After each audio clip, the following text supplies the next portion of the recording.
noticed we've potentially got a huge new big bad in the MCU after the finale of Loki, and this comes in the form of Kang, or Kang the Conqueror. So in this video we are going to take a closer look at that character and where the MCU and even Loki Season 2 could end up going forward.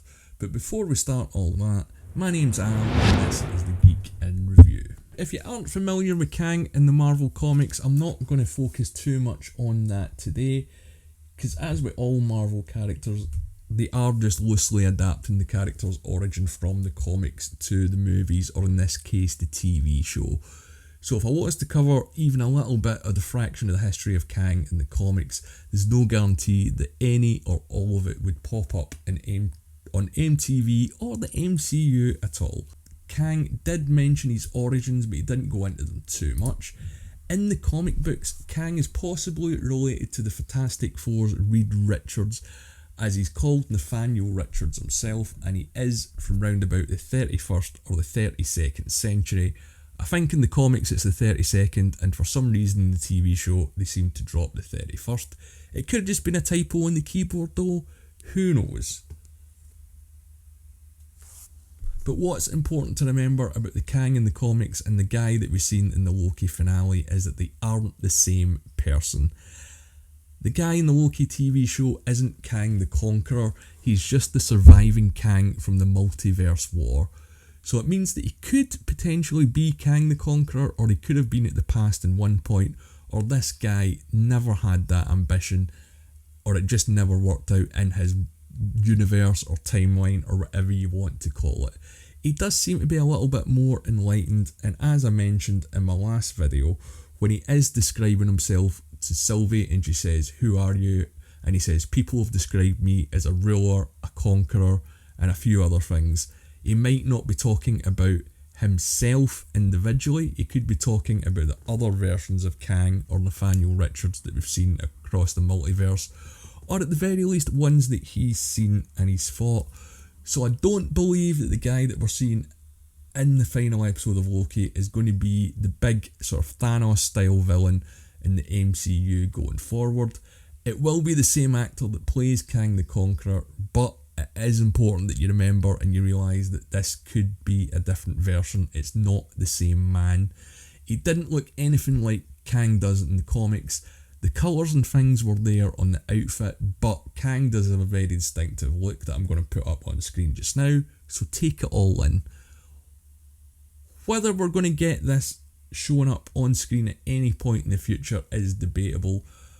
While they're a bit fast and loose with the characters' origins, Marvel do tend to stick to the comic book outfits where they can. Obviously there's some exceptions. If you look at Hawkeye and Ant-Man and things like that, their suits in the comics wouldn't really work in the movies, and you can tell why. But again, it's a multiverse thing and this could go anywhere. But the Kang that we got at the end of Loki, I do wonder what his plan was, because he basically says, if you kill me, this is all just going to reset and I'm going to be back here anyway. So what's the long game here? Is it to create more branches? Is it for himself to die? Did he want Loki or Sylvie to kill himself in some sort of assisted suicide because he isn't able to do it?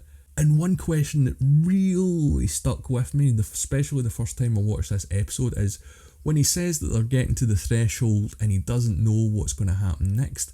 Was he being honest about that, or was that just a lie to manipulate them?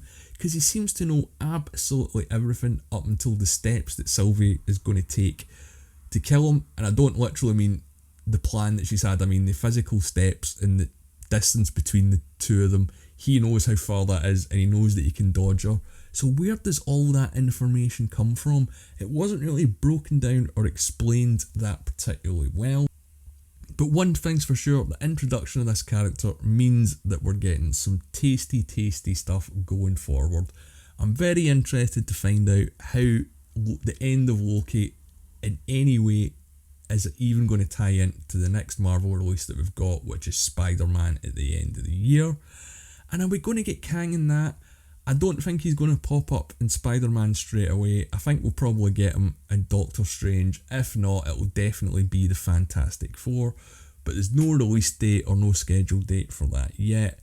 But the one thing that we do know from Marvel's history, especially looking at Thanos, is they take their time delivering these big villains.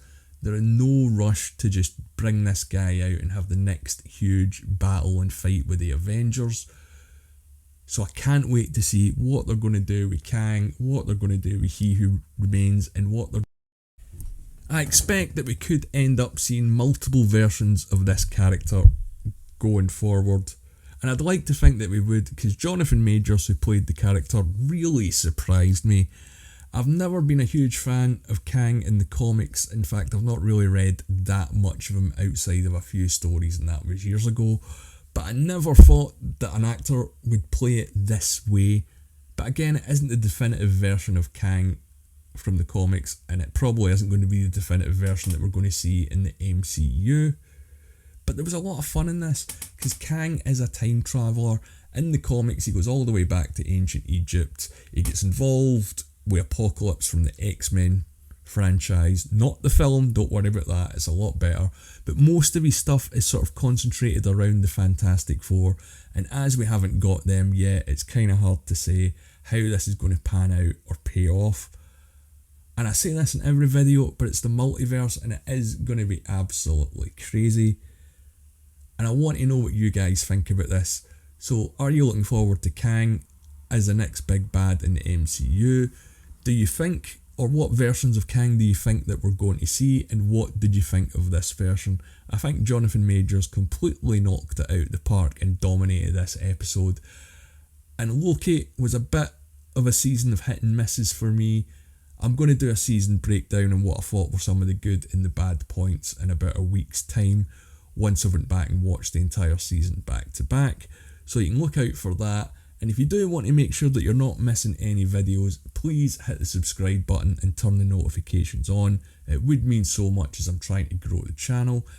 You can also leave a comment below, or you can follow me and find me on Twitter at The Geeks Reviews. My name's Al, and thanks for watching.